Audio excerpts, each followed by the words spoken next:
Welcome, dear students. In the last lecture, we understand about the coenzymes. So these are a separate, a tightly bound part to the active site of enzyme, which is required for the alignment with the substrate bonds. Because the main amino acid sequence within the active site of the enzyme isn't capable of attaching with the substrate, so that's why this coenzyme is required for the enzymatic actions. So we understand this about these are very thermostable, low molecular weight, and they involved in different kind of reactions such as transfer reaction, isomerization reaction, and many other biochemical reactions.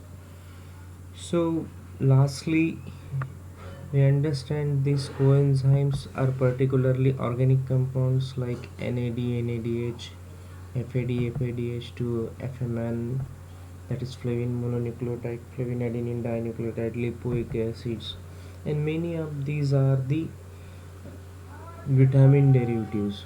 So we have in discussion in the last lecture regarding this coenzymes or the organic compound as a coenzyme.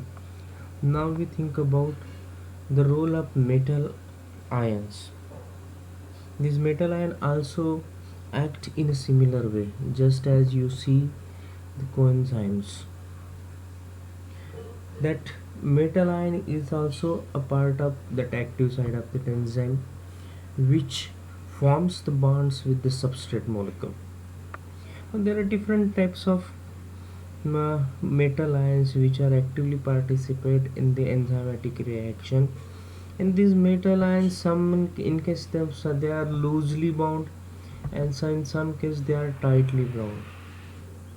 And after the reactions, they regain themselves within the active site of that enzyme. So there are different types of metal ions you can understand.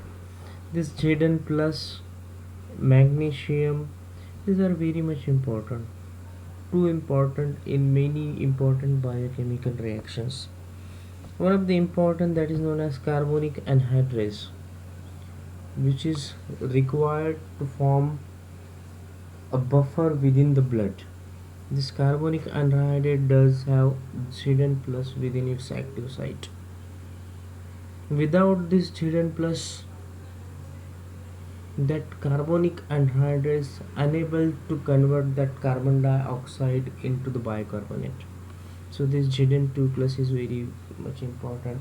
Similarly, this Zn2 plus is an important integral part of polymerase enzyme, that is particularly RNA polymerase, which is required for the transcription purposes.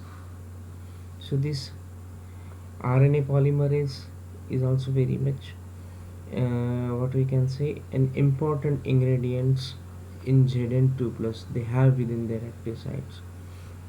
Mg2 plus is very much important, which is a part of EcoRV.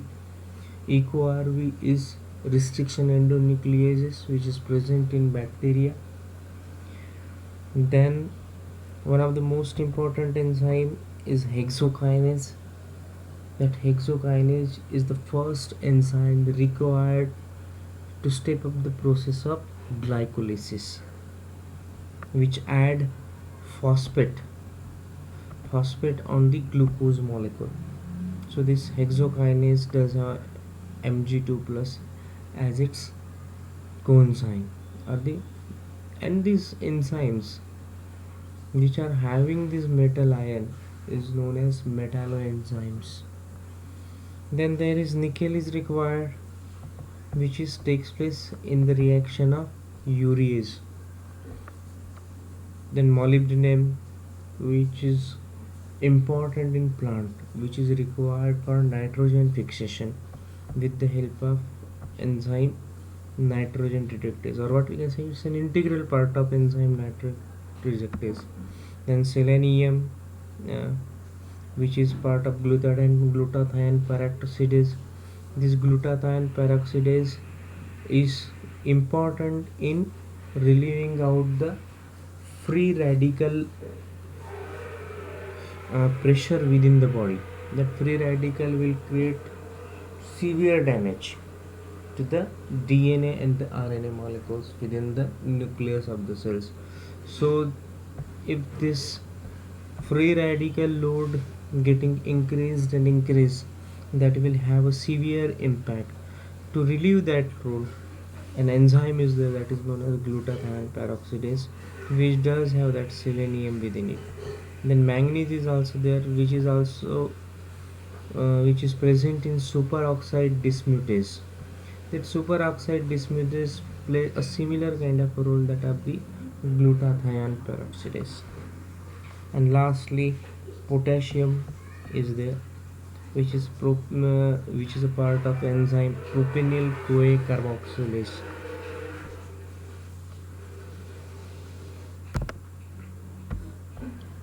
Then the second thing that we have to move, it's a classification of enzyme. So before to go into the classification of enzyme, we must think about its nomenclature.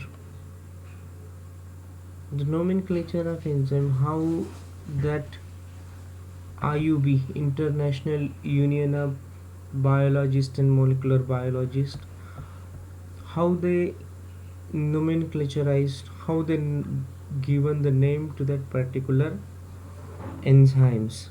One of the most important part is that each and every enzyme, most of the enzyme does have a suffix ASE. When the enzyme act on urea, so you just add ASE to the urea, it will become urease. Similarly, most of the enzymes which we going to understand in the later part of these topics will does have, most of the enzyme will does have this ASE as a suffix, but there are certain others which doesn't have such kind of a suffix. So the enzyme which act on argine is known as arginase. The enzyme which brings on a reaction of such as oxidation reaction can be known as oxidases.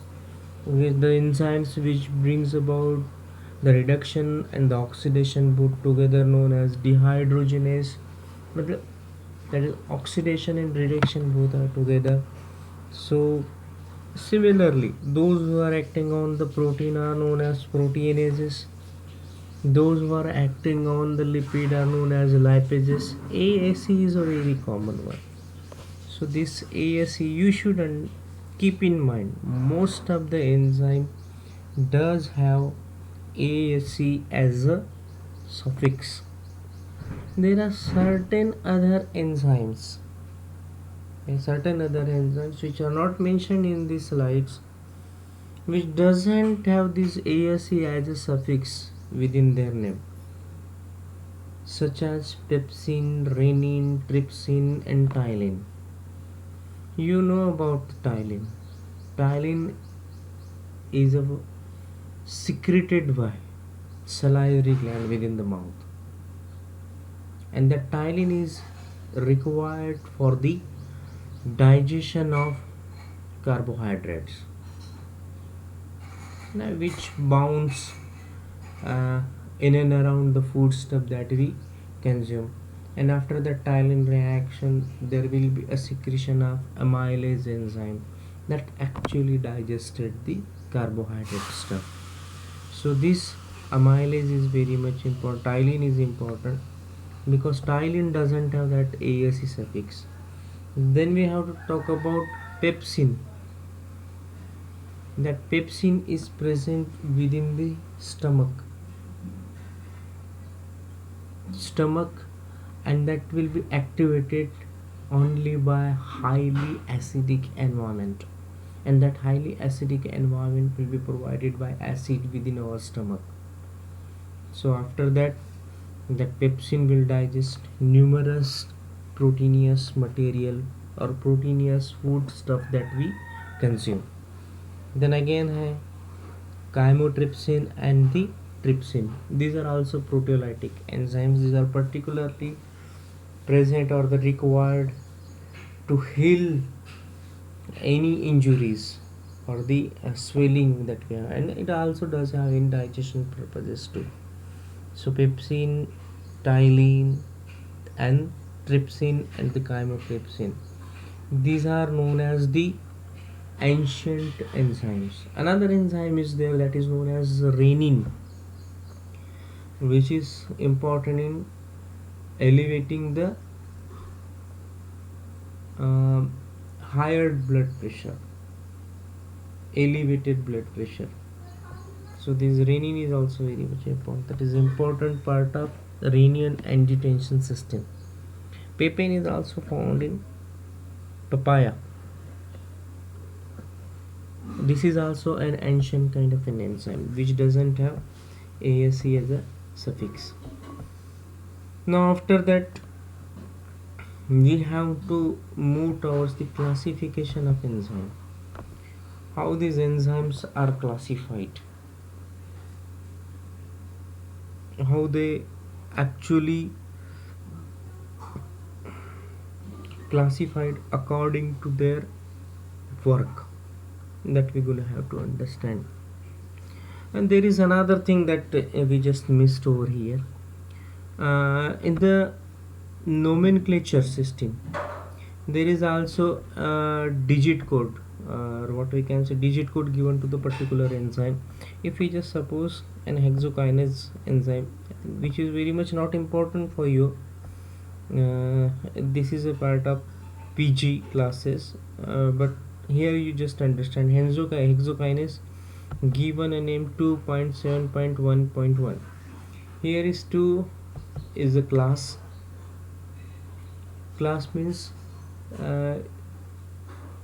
if you're talking about the chordata, there are 5 types of the classes. One phylum is chordata, and the classes are 4 types of the classes. What is that?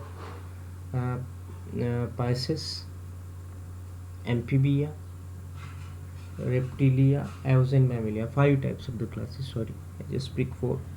5 types of the classes. So these are 5 types of the classes of different according to their characteristics and the features. So similarly, these hexokinase, which actually a part of transferase kind of enzyme. What does this transferase mean? That transferase is actually important in transferring particular group, a group from one element to the other element and from other element to the previous element. So this group transfer reaction has been done with the help of this hexokinase enzyme. Now what are these two groups? If I just talk about hexokinase, is important in transferring the phosphate group from ATP. So this group transfer reaction. Second is subclass, transfer of phosphate group, which just you understand. Then subclass, alcohol is phosphate acceptor group. Water with the alcohol, that alcohol is a phosphate acceptor group, and that alcohol in this case is nothing but glucose molecule in case of the hexokinase enzyme. And the first one is its specific name, the ATP dehexose 6 phosphotransferase, which actually could be the name of the hexokinase enzyme, but in short this is known as hexokinase. So this is not much important for you, but you have to understand this digit code is also given to the enzyme. In the next slide we have to understand the different classes of enzyme, that will be in our next lecture. Thank you.